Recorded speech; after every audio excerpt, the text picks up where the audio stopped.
না খেয়ে মরছে রূপকথার নীল পায়ের পাখি। চুক্তির পরপরই হুঙ্কার দিলেন গালিবাফ, নেপথ্যে কি? কূটনীতিতে ট্রাম্পকে ধোলাই বুক মেলালো ইরান পাকিস্তান। ইসরায়েলের ঘনিষ্ঠ মিত্র মোদিকে খামেনির শেষ বিদায় আমন্ত্রণ। পশ্চিমবঙ্গে প্রকৃতির তাণ্ডব, বজ্রপাতে প্রাণ গেল 13।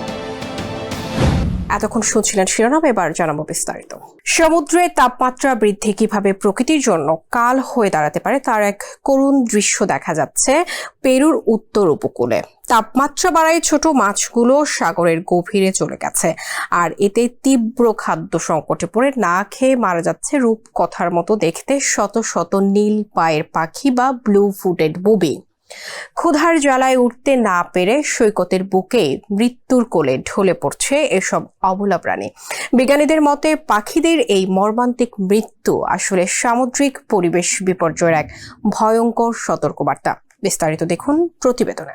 সাগরের তাপমাত্রা স্বাভাবিকের চেয়ে 1 থেকে 3 ডিগ্রি বেড়ে যাওয়ায় দেখা দিয়েছে তীব্র খাদ্য সংকট। গরম পানির কারণে ছোট ছোট মাছগুলো চলে গেছে সমুদ্রের গভীরে। সাগরের উপরে স্তরে শিকার করা ব্লু ফুডেড বুবি বা রূপকথার নীল পায়ের পাখিরা কোনো খাবার পাচ্ছে না। সমুদ্রের নীল পানি এখন ওদের জন্য কাল হয়ে দাঁড়িয়েছে। ক্ষুধার জ্বালায় ডানা ঝাপটানো শক্তিটুকু হারিয়ে ফেলেছে তারা। ঝাঁকে ঝাঁকে পুষ্টিহীন পাখি এসে আশ্রয় নিচ্ছে সৈকতের পাথরে।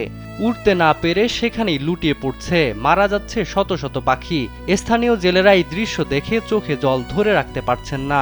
বিজ্ঞানীরা বলছেন অবলা এই পাখিদের মৃত্যু আসলে প্রকৃতির এক বড় সতর্কবার্তা।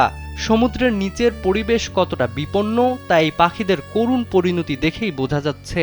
সময় থাকতে আমরা সচেতন না হলে প্রকৃতির এই কান্না থামানো যাবে না।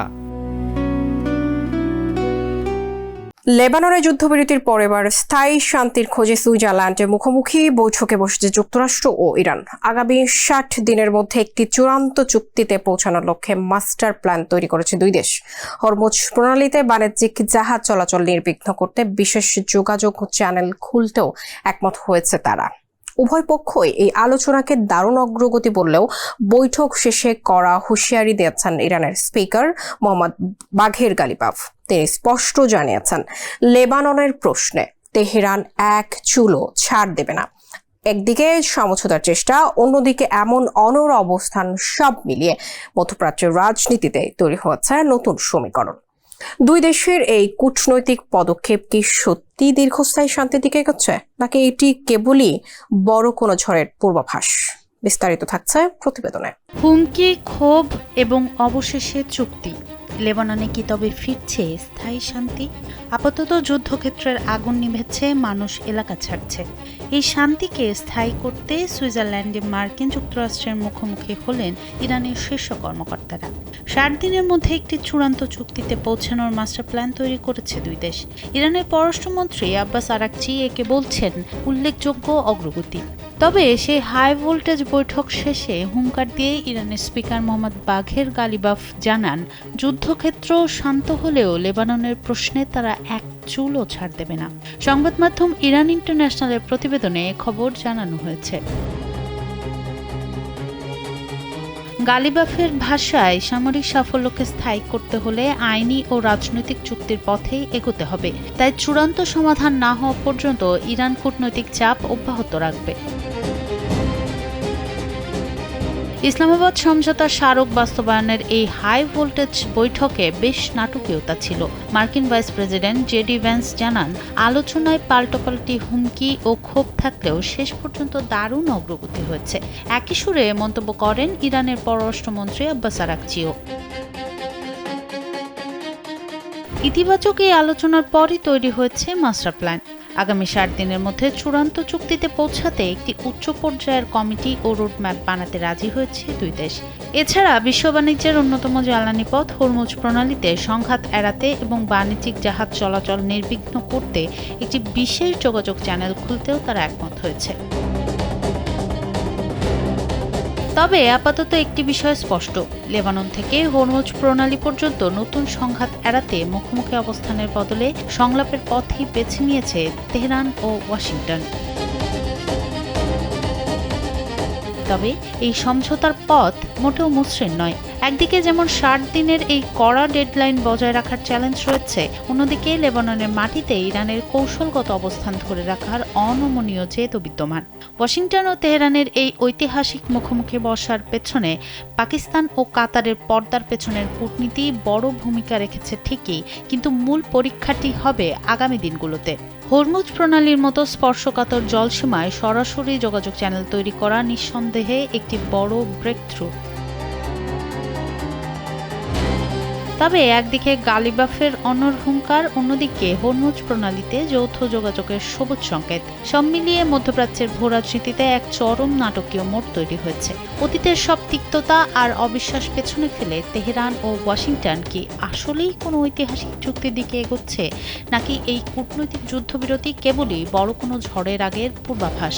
কূটনৈতিক টেবিলের এই দারুণ অগ্রগতি যুদ্ধবিধ্বস্ত লেবাননের সাধারণ মানুষের জীবনে কতটুকু দীর্ঘস্থায়ী শান্তি ও স্থিতিশীল এনে দিতে পারে, সেটা এখন অনেকটাই নির্ভর করছে সেই আলোচনার সফল পরিণতির উপর। সোনম সিদ্দিকী, কালবেলা। বিপদে যে পাশে দাঁড়ায় সেই তো প্রকৃত বন্ধু। কিছুদিন আগেও যেই দুই প্রতিবেশী দেশের মধ্যে সীমান্ত সংঘাতে চরম উত্তেজনা বিরাজ করছিল, আজ তারাই বিশ্বমঞ্চে তৈরি করেছে গভীর বন্ধুত্বের অনন্য দৃষ্টান্ত। যুক্তরাষ্ট্র ও ইসরায়েলের সাথে তীব্র উত্তেজনার মুহূর্তের মধ্যস্থতাকারী হিসেবে রক্ষকের ভূমিকায় অবতীর্ণ হয়েছিল পাকিস্তান। তাদেরই ঐকান্তিক প্রচেষ্টায় ওয়াশিংটন ও তেহরানের মধ্যে স্বাক্ষরিত হয়েছে ঐতিহাসিক শান্তি চুক্তি। আর সেই অবদানের পরম কৃতজ্ঞতা জানাতেই ইসলামাবাদ ছুটে গেছেন ইরানের প্রেসিডেন্ট মাসুদ পেজেশকিয়ান। পুরনো সব তিক্ততা ভুলে দুই দেশের বাণিজ্যিক ও 1000 কোটি ডলারে উন্নীত করার পরিকল্পনার পাশাপাশি বিশ্বমঞ্চে শান্তির এক বড় কাণ্ডারি হিসেবে নিজেদের প্রমাণ করেছে পাকিস্তান। বিস্তারিত থাকছে প্রতিবেদনে। রোদে যেন কষ্ট না হয় তাই নিজেই ছাতা ধরে ইরানের প্রেসিডেন্ট মাসুদ পেজেশকিয়ানকে বরণ করে নিলেন পাকিস্তানের প্রধানমন্ত্রী শাহবাজ শরীফ। বন্ধুত্বের এই দৃশ্য এখন মুগ্ধতা ছড়াচ্ছে গোটা বিশ্বে। কথাই আছে, বিপদে বন্ধুর পরিচয় দিতে হয়। ইরান ও পাকিস্তানের বর্তমান সম্পর্কটাও যেন ঠিক তেমনই। তাই তো মাসুদ পেজেশকিয়ানও কৃতজ্ঞতা স্বীকার করতে ছুটে গেলেন নতুন বন্ধু দেশ পাকিস্তানে। আন্তর্জাতিক গণমাধ্যম আল জাজিরা বলছে, এই সফর কেবল একটি কূটনৈতিক বৈঠক নয়, এটি যেন এক বুক কৃতজ্ঞতা, গভীর বন্ধুত্ব আর পরম ভরসার, যা পুরো মধ্যপ্রাচ্যে এক নতুন ভোরের স্বপ্ন দেখাচ্ছে। কিছুদিন আগেই আমেরিকা ও ইসরায়েলের হামলার মুখে পড়েছিল ইরান। চারপাশের এই তীব্র সংকটে মধ্যস্থতাকারী হিসেবে রক্ষকের ভূমিকায় অবতীর্ণ হয় পাকিস্তান। সুইজারল্যান্ডের বার্গেনস্টকে হওয়া অত্যন্ত স্পর্শকাতর এবং গোপন শান্তি আলোচনায় দিনরাত এক করে কাজ করেছেন পাকিস্তানের প্রধানমন্ত্রী শাহবাজ শরীফ। শুধু তিনি নন, দেশটির সেনাপ্রধান জেনারেল আসিম মুনিরও বারবার তেহরান সফর করেছেন শান্তির খোঁজে। আর সেই প্রচেষ্টার ফসল হিসেবেই ট্রাম্প ও পেজেশকিয়ানের মধ্যে একটি ঐতিহাসিক সমঝোতা স্মারক সই সম্ভব হয়েছে। এই অবদানের প্রতি সম্মান জানাতেই প্রেসিডেন্ট পেজেশকিয়ান কৃতজ্ঞতা প্রকাশের জন্য প্রথম গন্তব্য হিসেবে বেছে নিয়েছেন ইসলামাবাদকে। অথচ এই দুই প্রতিবেশীর অতীত ইতিহাস কিন্তু সবসময় এতটা মসৃণ ছিল না। গত বছরও সীমান্তে ভুল বোঝাবুঝি থেকে একে অপরের ওপর ক্ষেপণাস্ত্র হামলা চালিয়েছিল তারা। কিন্তু যুদ্ধের চেয়ে শান্তি অনেক সুন্দর, তা প্রমাণ করেছে এই দুই দেশ। পুরনো সব রাগ ক্ষোভ ভুলে তারা আবার বুক মিলিয়েছে। পাকিস্তানের পররাষ্ট্রমন্ত্রী ও শীর্ষ নেতাদের সাথে বৈঠকে দুই দেশের বাণিজ্য 1000 কোটি ডলারে নিয়ে যাওয়ার বড় পরিকল্পনা করা হচ্ছে। এই চুক্তির ফলে ইরান বিশ্ববাজারে আগামী 60 দিনের জন্য তেল বিক্রির অনুমতি পেয়েছে।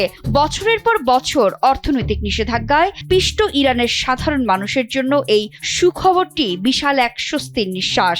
পেজেশকিয়ান নিজের দেশের মানুষকে দেখিয়ে দিলেন, কূটনীতি মানেই আত্মসমর্পণ নয়। ইরান আমেরিকার চাপের মুখে মাথা নত করেনি, বরং সার্বভৌম অবস্থান থেকেই নিজেদের অধিকার আদায় করেছে। ইরান প্রমাণ করেছে বন্দুক আর মিসাইলের চেয়ে টেবিলে বসে আলোচনা করা অনেক বেশি শক্তিশালী। এই সফরের মাধ্যমে পাকিস্তান এখন আর কেবল বার্তাবাহকই নয়, বিশ্বমঞ্চে শান্তির এক বড় কাণ্ডারি হিসেবে নিজেদের প্রমাণ করে দেখালো। ইসরায়েলের ঘনিষ্ঠ মিত্র হিসেবে পরিচিত ভারতের প্রধানমন্ত্রী নরেন্দ্র মোদীকে এবার বিশেষ আমন্ত্রণ জানিয়েছে ইরান। দেশটির সর্বোচ্চ নেতা আয়াতুল্লাহ আলী খামেনির রাষ্ট্রীয় শোক ও দাফন অনুষ্ঠানে যোগ দিতে মোদীকে আনুষ্ঠানিকভাবে আমন্ত্রণ জানিয়েছেন ইরানের প্রেসিডেন্ট মাসুদ পেজেশকিয়ান। খামেনির মৃত্যুর পর ভারতের রাজনৈতিক অঙ্গনে যখন মোদীর ইসরায়েল সফর নিয়ে বিতর্ক চলছে, ঠিক তখনই এই আমন্ত্রণ কূটনৈতিক মহলে জন্ম দিয়েছে নতুন প্রশ্নের। তেহরানের এই পদক্ষেপের পেছনে কি কোনো বিশেষ কৌশল লুকিয়ে আছে? বিস্তারিত থাকছে আমাদের পরবর্তী প্রতিবেদনে। যে নরেন্দ্র মোদীকে দীর্ঘদিন ধরে ইসরায়েলের অন্যতম ঘনিষ্ঠ মিত্র হিসেবে দেখা হতো, যে মোদী ইসরায়েলের পার্লামেন্ট নেসেটে দাঁড়িয়ে জোরালোভাবে তেল আবিবের প্রতি ভারতের সমর্থনের কথা জানিয়েছিলেন, এবার সেই মোদীকেই ইরানের সর্বোচ্চ নেতা আয়াতুল্লাহ আলী খামেনির রাষ্ট্রীয় শোক ও দাফন অনুষ্ঠানে যোগ দেওয়ার জন্য আনুষ্ঠানিক আমন্ত্রণ জানিয়েছেন ইরানের প্রেসিডেন্ট মাসুদ পেজেশকিয়ান। ভারতীয় সংবাদ মাধ্যম হিন্দুস্তান টাইমসের এক প্রতিবেদনে এ তথ্য জানানো হয়েছে। যদিও অনুষ্ঠানে ভারতের পক্ষ থেকে কে প্রতিনিধিত্ব করবেন সে বিষয়ে এখনো কোনো আনুষ্ঠানিক ঘোষণা আসেনি। এই আমন্ত্রণকে ঘিরে ইতোমধ্যেই কূটনৈতিক মহলে নানা আলোচনা শুরু হয়েছে। অনেকের প্রশ্ন, ইসরায়েলের ঘনিষ্ঠ মিত্র হিসেবে পরিচিত মোদীকে এমন সময়ে আমন্ত্রণ জানানোর পেছনে কি তেহরানের কোনো নতুন কূটনৈতিক কৌশল কাজ করছে? বিশেষ করে সাম্প্রতিক মাসগুলোতে ভারত ইরান সম্পর্ক নতুন করে আলোচনায় এসেছে। নাজুক যুদ্ধবিরতির মধ্যেই ইরানের পররাষ্ট্রমন্ত্রী আব্বাস আরাকচি ব্রিক্সভুক্ত দেশগুলোর পররাষ্ট্রমন্ত্রীদের বৈঠকে অংশ নিতে নয়াদিল্লি সফর করেন। সফরকালে তিনি ভারতের পররাষ্ট্রমন্ত্রী এস জয়শঙ্করের সঙ্গে বৈঠক করেন এবং প্রধানমন্ত্রী মোদীর সঙ্গেও সাক্ষাৎ করেন। শুধু তাই নয়, সাম্প্রতিক সময়ে ব্রিক্স সংশ্লিষ্ট বিভিন্ন বৈঠকে অংশ নিতে ইরানের শীর্ষ পর্যায়ের কর্মকর্তারা একাধিকবার ভারত সফর করেছেন। তবে ভারত ও ইরানের সম্পর্কের এই নতুন উষ্ণতার বিপরীতে রয়েছে আরেকটি বাস্তবতা। চলতি বছরের ফেব্রুয়ারিতে ইসরায়েল সফর করেন নরেন্দ্র মোদী, কিন্তু নাটকীয় মোড় আসে তার সফরের মাত্র 48 ঘন্টার পর। মোদী দিল্লি ফিরে যাওয়ার অল্প সময়ের মধ্যেই ইসরায়েল ও যুক্তরাষ্ট্রের যৌথ বাহিনী ইরানের রাজধানী তেহরান সহ বিভিন্ন কৌশলগত স্থাপনায় ব্যাপক বিমান ও ক্ষেপণাস্ত্র হামলা চালায়। ওই হামলায় ইরানের সর্বোচ্চ ধর্মীয় নেতা আয়াতুল্লাহ আলী খামেনি এবং দেশটির বেশ কয়েকজন জ্যেষ্ঠ সামরিক ও সরকারি কর্মকর্তা নিহত হন। এরপর থেকেই ভারতের রাজনৈতিক বিতর্ক শুরু হয়, কারণ ইতিহাস বলছে ইরান দীর্ঘদিন ধরেই ভারতের একটি গুরুত্বপূর্ণ বন্ধু রাষ্ট্র এবং বাণিজ্যিক অংশীদার।